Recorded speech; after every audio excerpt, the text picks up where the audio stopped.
what I was going to do was talk about how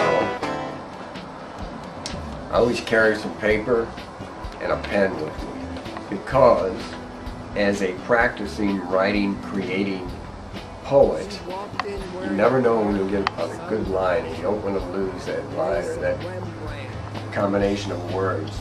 But what happens is you accumulate snatches and tidbits and pieces of paper, and they stack up, and later on you try to get these together, write something down, and turn it into, I was going to grab a magazine over there, turn it into a published poem is what I was going to say.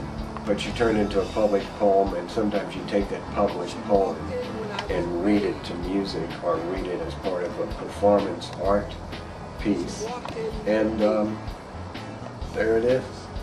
Then it has a life of its own, and it started out as a little bit of chicken scratch on a piece of paper. And she walked out without recognizing me.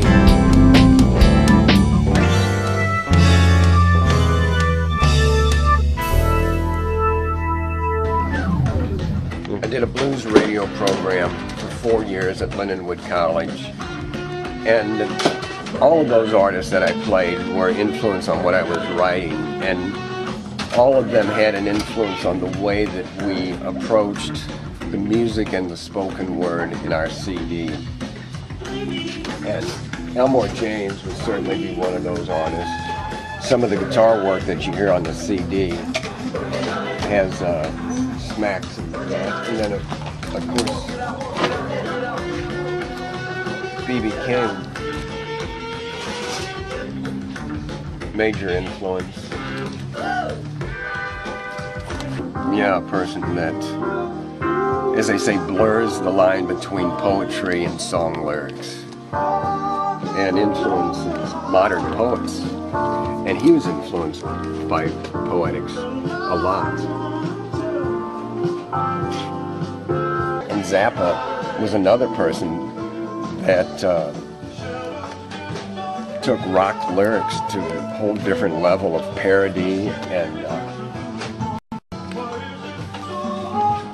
combined orchestral classical music with his lyrics, and did a whole different thing, and that had not been done before with rock music. Here's an artist that grew out of some of the same kinds of activities that I started out with, because he was associated with River Styx Press in the late 70s and early 80s, and part of a group called BAG, Black Artist Guild.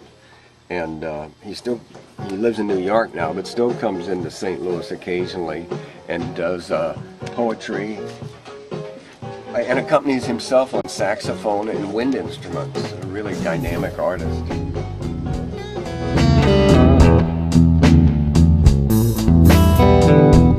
It was good to hear somebody else play the blues on the Discount House. I knew that if we did a combination of poetry and music, instead of just poetry, it would be more accessible to more people. Because I realized that, especially in this day and age, that everything's pretty fast-paced, and people, it takes a lot to draw their attention. And music can do that. Music can draw your attention even when you don't want it to draw your attention. So we figured that when we put this together, that it would be a two-pronged kind of attack. That if we didn't get you with the words and couldn't draw you in with the words, that we would draw you in with the music. And I think we succeeded in that. Talking to the greatest mind in the universe. Any credible artist, any really creative person is always treading this line where they want to be honest, and they want it to be their actual expression, their personal expression. If they don't do that, it's not worth doing. But at the same time, there's that word accessible again. They don't want to produce their art in a vacuum, and they don't want to not have an audience, not to to make it so subjective and so personal that people can't relate to it.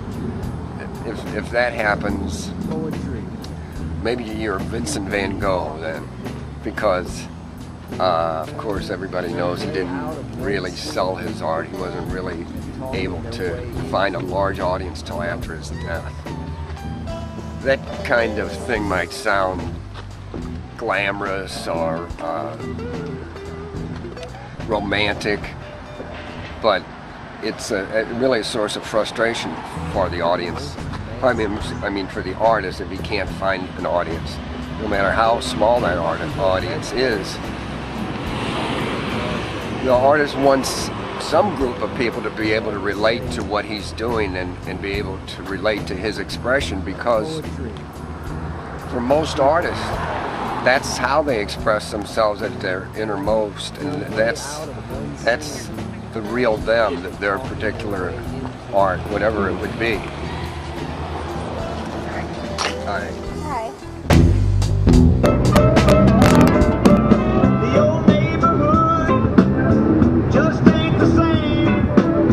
Nobody knows what became of the real young. Tell me what went wrong. I finally got the studio going, got everything set up at home to do all the recording, and your pa came to me and said, hey, we want to do this project. What do you think about this? And I said, yeah, I think that's a good idea. I knew that Rick would be bringing that kind of knowledge and expertise to the project, and then I would bring whatever I would bring, which would be the language element, the language component, and then would have again a true symbiotic project, a true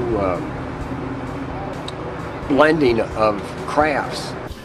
So the planning stages came in. We ran through, picked some material that he was comfortable with, very, very impromptu. What do you think of this one? What do you think of that one? He put the director's hat on at that point. Oh, give me this riff. No, give me a blues riff there. Give me this cut here, and started piecing together the Formatter CD. It was done all originally with the live interaction, because there is a real spark or an energy that goes along with performing it at the same time. Many musicians and many artists track music, and there was still a lot of tracking on the CD, although that didn't come until after we had done the original tracks and laid those down with the music and the poetry being performed at the same time, just so that there was a little better flow with each one of the poems or songs or pongs or psalms, whatever we want to call them. And after we went through that period where we got all the basic tracks laid down, I went back through and started to try to put a little more structure in. I wanted to accent the poetry where Phil had written, for instance, in Bacchus Confused, there's one of the lines where she walked out the door, and I'll hit very roughly on my acoustic as a door slamming, trying to accent that anger, trying to give a little musical response or depth or color to the poem, which was kind of an interesting, I don't know if it's the first time, I don't know if there's a first time for anything these days.